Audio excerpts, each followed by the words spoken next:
welcome to the show. Mystery Goat and the Feral Monk back again for another episode of season two, which we're exploring yoga. This is going to be the fourth episode, I believe. And the first one we did just kind of an introduction. And then the second and third, we discussed the first couple limbs of Patanjali's uh, Yoga Sutras. And basically, we covered yamas and then niyamas. So today we're going to be discussing asanas. And I thought, if you wanted to lead us off on that discussion, Mr. Monk, I'd appreciate that. Hope you're doing all right today. I know that you've been a little bit under the weather. So, Yep, I'm in quarantine right now. My boy's got COVID. It sorry to hear that. feels like it's kind of coming on. I can feel the sweaty, um, clammy sort of skin coming on and stuff. So hopefully, um, it'll be done quick and over with. So No doubt.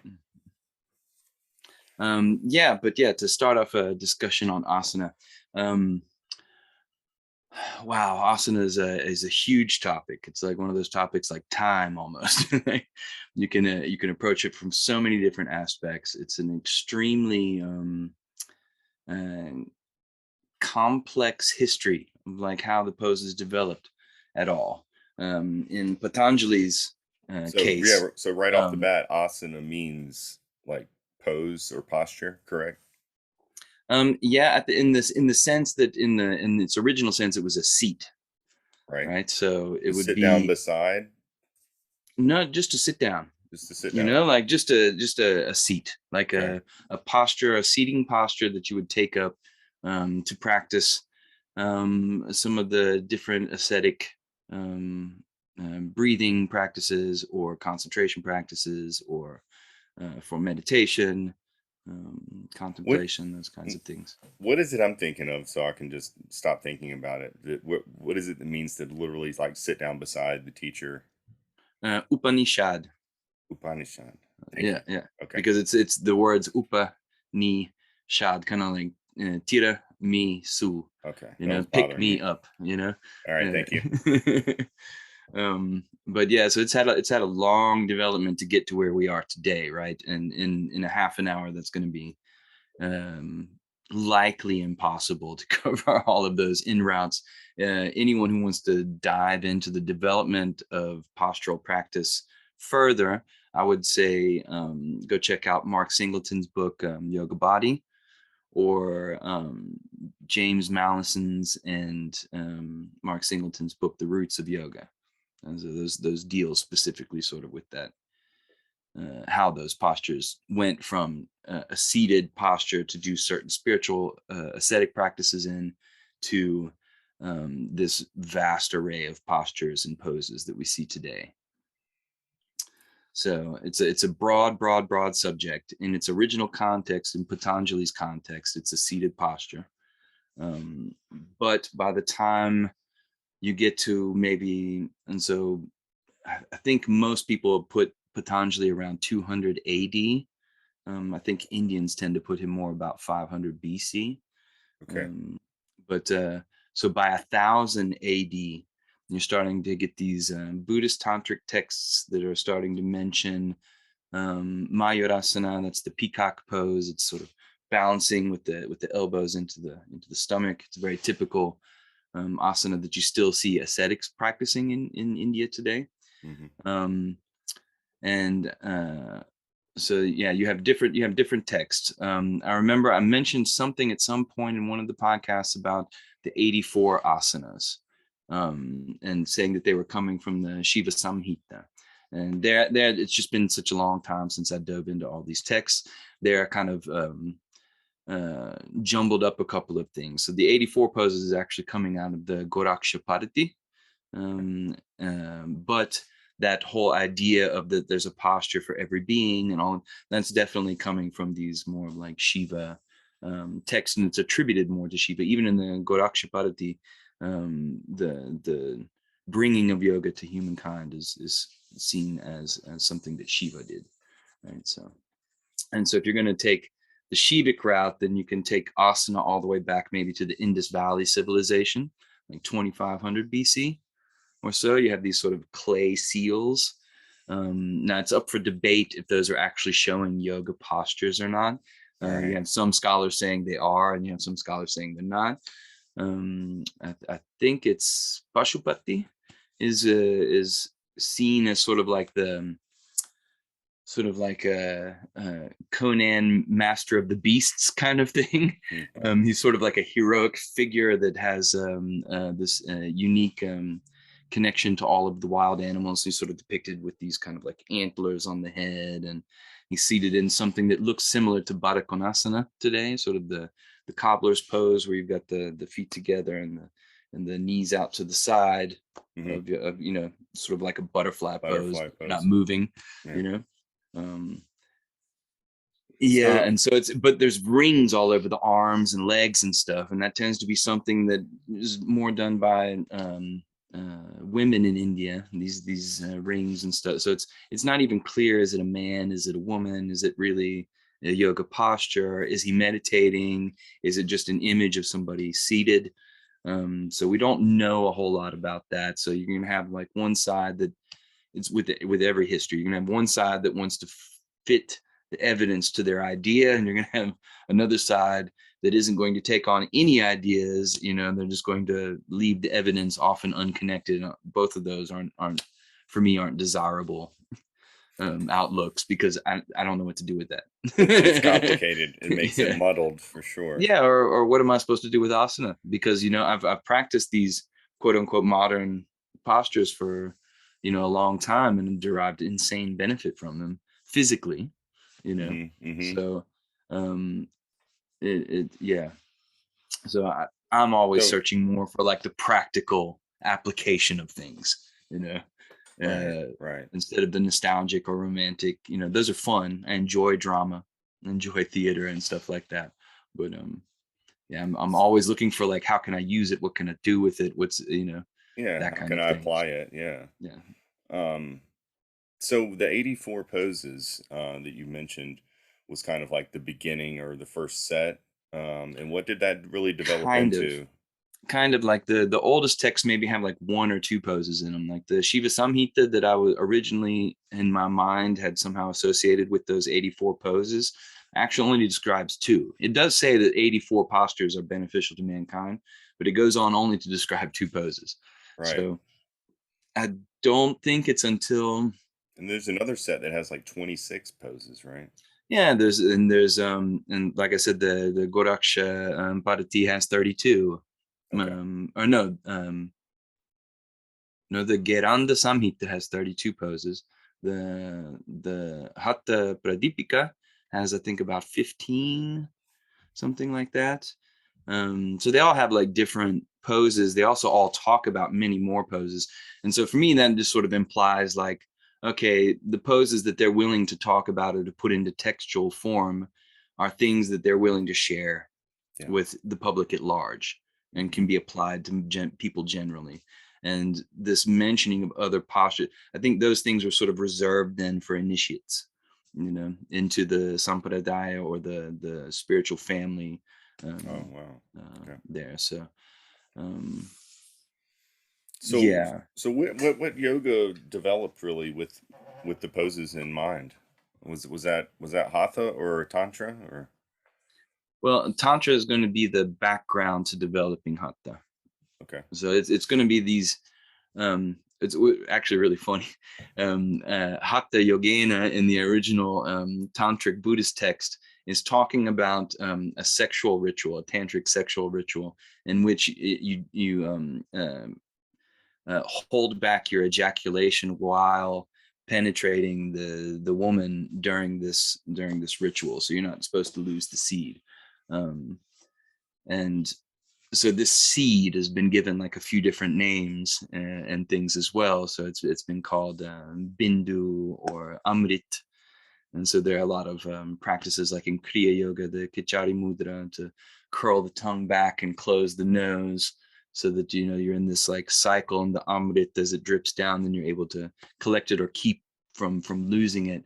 and it kind of comes from a funny idea that the sperm is actually in the head, and it's constantly wanting to go down, and so you're doing all these practices to raise that vital energy back up, to put the seed back up to the top, and it has like implications of extending life and not wasting energy, and so it has a lot of like a occult connotations. Occult just meaning hidden, just like whenever an eclipse is an occultation of the moon or the sun, or whatever. So Yeah, I find that hilarious. That's where the head standing poses and stuff kind of originated from. I think that's yeah, in if order you to aren't try to able to keep it move the the Amory, yeah try to keep it up there. yeah. That's So if you're fascinating. unsuccessful at the other more difficult practices, the very least you can stand on your head and hope that gravity takes it back to its original place. But today we know that the sperm's not in the pineal gland or in the brain anywhere. It's in our Right. testicles. So that's going to be a difficult task to get that up into your brain. But it does at the same time seem to tend to lead our thinking as men, or at least as Yes. heterosexual men quite often. Yes. um but yeah, so out of these sort of like tantric rituals, philosophical rituals, and different types of things, it sort of combined with this ascetic world, and so which is a really strange combination, right? Like one is like extremely disciplined and is all about giving up things and getting renouncing things, and one side is very much trying to find a philosophy of inclusion, and like whatever is coming to you is a gift from the divine, and so you should accept it, which is where you get aguri babas if they're meditating at a river like the Hmm. Ganga, and a dead body floats up. They're consider that as a present from the divine, and they'll eat that, which Yeah. is pretty crazy. And for anyone out there listening, I wouldn't recommend trying eating any type of rotten meats if you value your intestines and your stomach at all. But at the same time, it is um, a very old traditional outlook. Hmm. I've heard some people describe it. I'm not sure how classical this is, but I've heard a lot of people describe it as the difference between iti iti and neti neti. And neti neti is a sort of a direction of consciousness where you're not this, not this, not this, not this. And so by like a process of negation, you arrive at the thing that you can't get rid of, and that would be the self. Like that's the last thing you can't get rid of, is the actual pure self.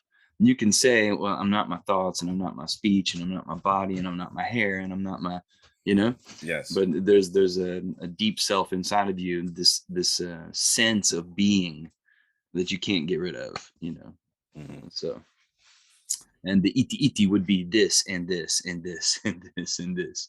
So it would be more like um uh so you could look at it this way. So what is divine? Not that, not that, not that, not that, until I get here. And the other way would be, what is divine? That, in that, in that, in that, because it's the same as in here. So it's Right. not it's not they're not so opposed to each other, but they are like sort of taking two different trails up the mountain.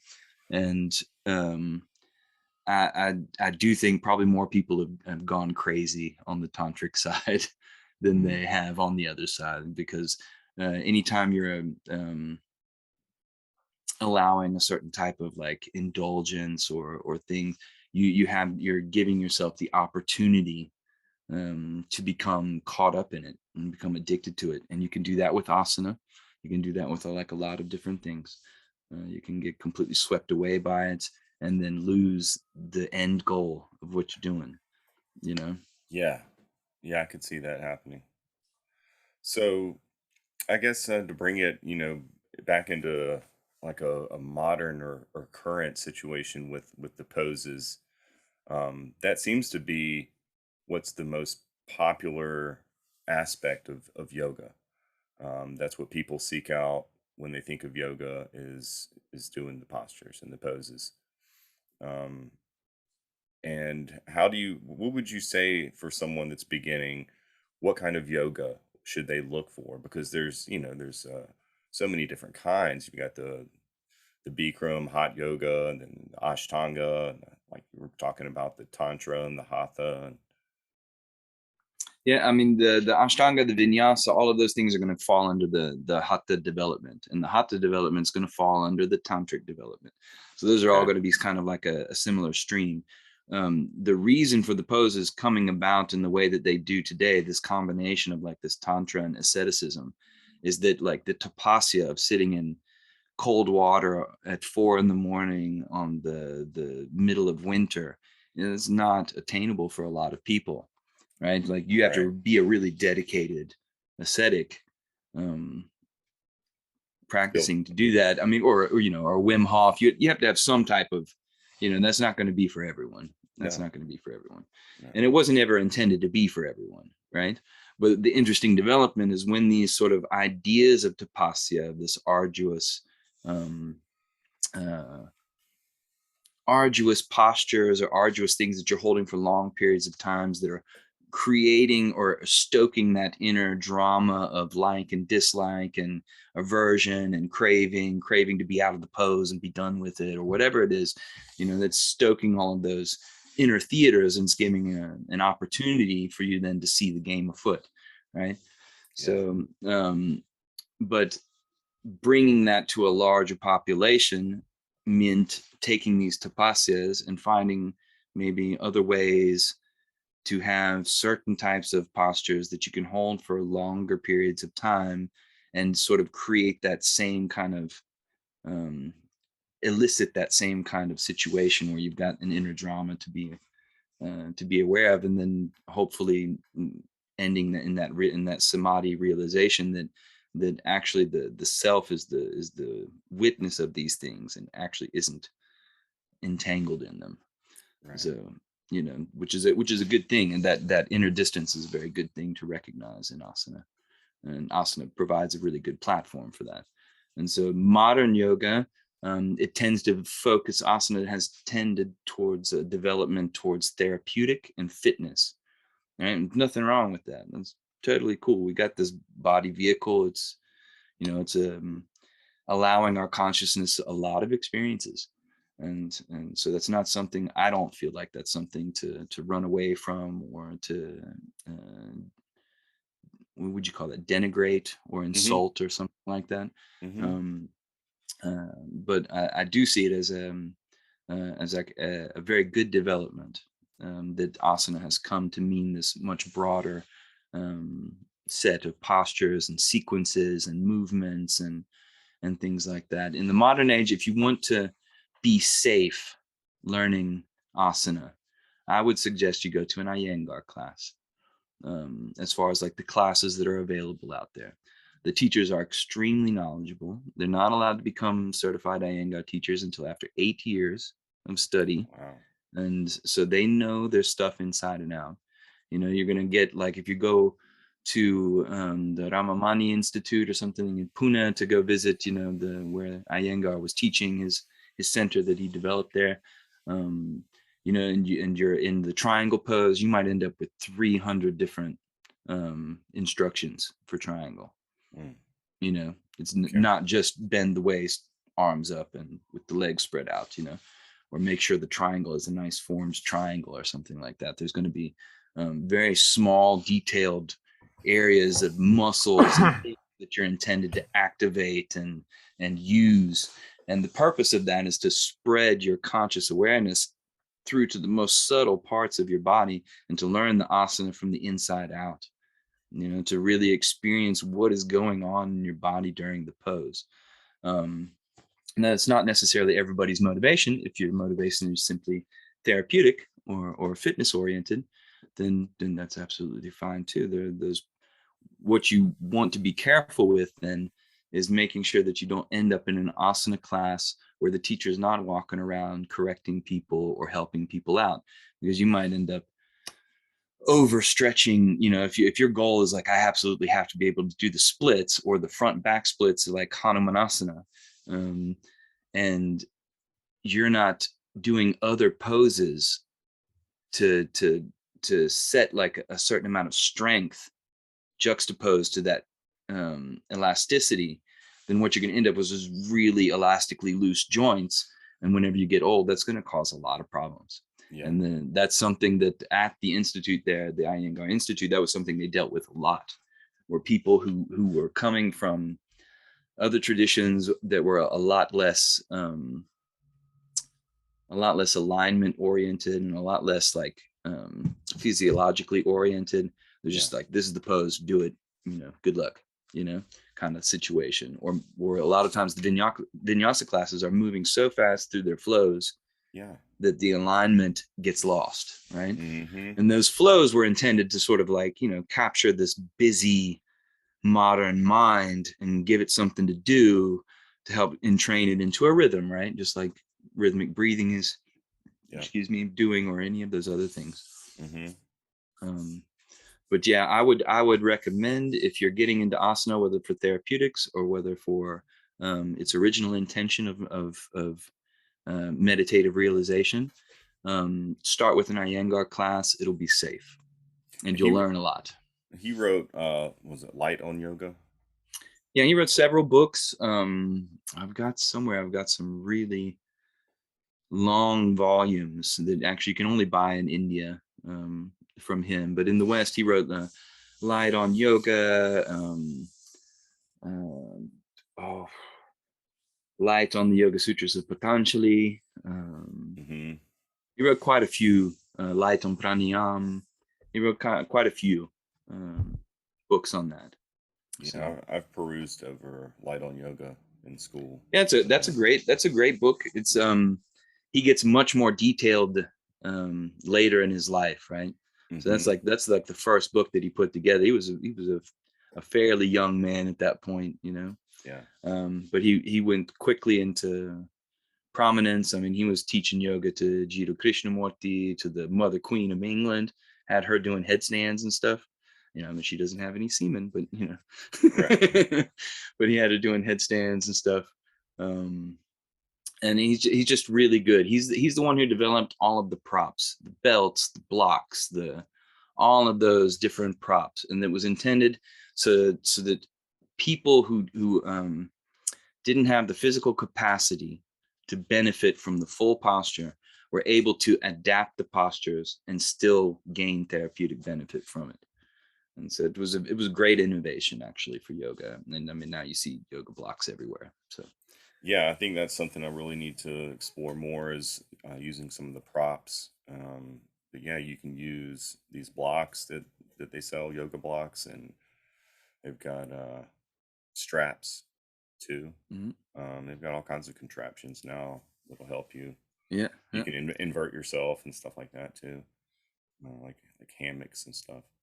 But Which is yeah. interesting. The hammock, the idea of inverting Mm-hmm. on the ropes and stuff. There's actually, I think that's in the Hatha Vyasa Parity, where like you have some illustrations of yogis hanging upside down out of trees, and so it's very likely that at some point in the history that was also an ascetic practice, was hanging upside down Oh yeah, that makes and total things like that sense. from the trees. Yeah. That makes total sense. And I can say from my own personal practice, I would rather hang upside down than do the headstand, because you do not have you don't have the compression of your um, spine as much. I mean, you Mm-hmm. you learn to do your headstand properly and keep the space there, which is great for the muscular development of keeping a elongated spine. But if you need to decompress, hanging upside down is about as good as it gets. It's because gravity is just pulling one vertebrae after the other, clack, clack, clack, clack, clack. Yeah. And at Yeah, some I'm gonna point you try stand that. up and you have a feeling like, I just grew like 3 inches. Well, yeah, that's what I was looking up all the different asanas for different things, especially in the modern world. That's, how people, of course, want to probably market, um, Yeah. their teaching to help certain people. And but yeah, one of them was an asana for, to get taller. Yeah. And I was like, it has to be one of the inversions where it Yeah. strengthens your spine. Yeah. I need to do that one. Yeah. No, you're perfect the way you are. Yeah. Yeah, there's I think that's also something good to like warn the new student about. Like whenever you get postures, and someone's gonna be like, "Oh, this posture is for when you ate something poisonous, and this posture is for to cure headaches, and this posture Will will help the cure this, that, and the other." thyroid. It's Yeah. like, yeah, well, like hold on a second, and like just think logically about the posture, right? Hmm. Like if you're doing the shoulder stand, for example, where your neck is almost in like a right angle and your feet are in the air above you or whatever, well, yeah, you're stretching out the entire trapezius muscles, all of these like upper back and shoulder muscles.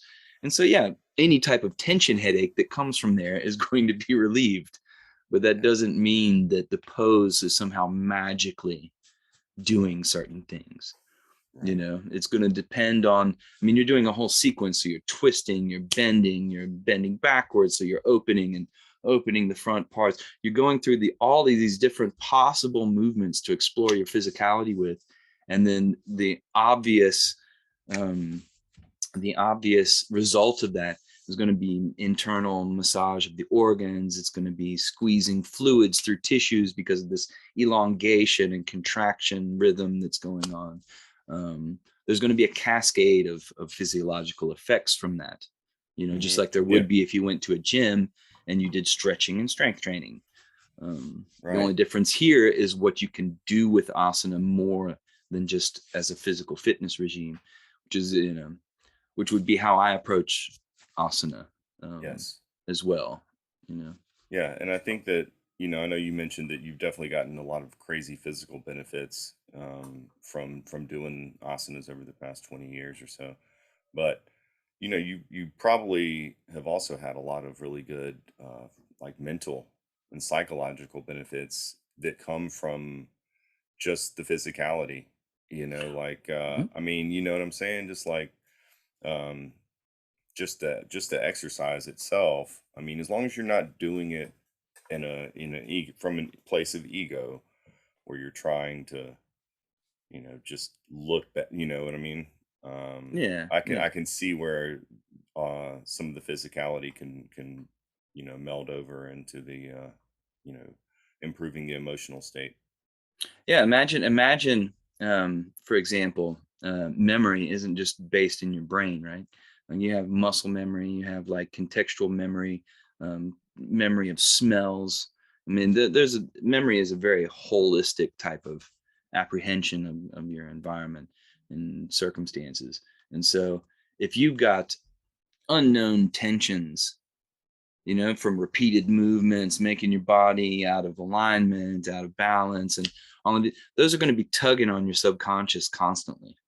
Yeah. Those are going to be subtle tensions, throughout yourself. They're going to be tugging on your subconscious constantly, and if you're not aware of them, then subconsciously you might be influenced then into bad mood states, and into emotional swing states, and into a um, Kind of like what Tolley has talked about with the pain body.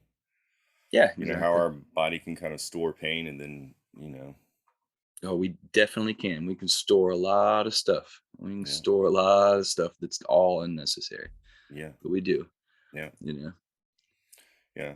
Well, I think it's a good place right now to talk about the maybe the integration of Patanjali's eight limbs into incorporating them into asana. Okay, yeah. That's what I was referring to, is like for me, my approach towards asana is this idea of, we've got all these great postures. They're doing great things for the body. And like you said, they're having benefits on our psychology and on our emotional states and all of these different things. So I was thinking, well, why not turn asana into the most multitasking object possible for the Yeah, for the yogi, right? yeah, So if you think of like any asana, you can pick any one, downward dog, whatever you like, Adho Mukha Svanasana. Um, and then you would say, okay, well, how do I integrate the yamas and the niyamas? And I don't want to go through each individual one, but for example, like one of the yamas, satya, truth. Are you honest in the pose?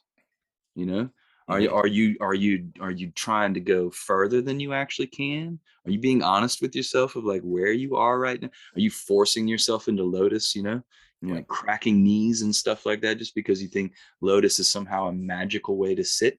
No, it's a stable way to sit. When your legs are locked like that, you're like a stable chair, Hmm. right? So you're able to meditate. So you're fulfilling Patanjali's um, uh, what asana is, Yoga stira and Sutra. sukha, Hmm. steady and comfortable, you know.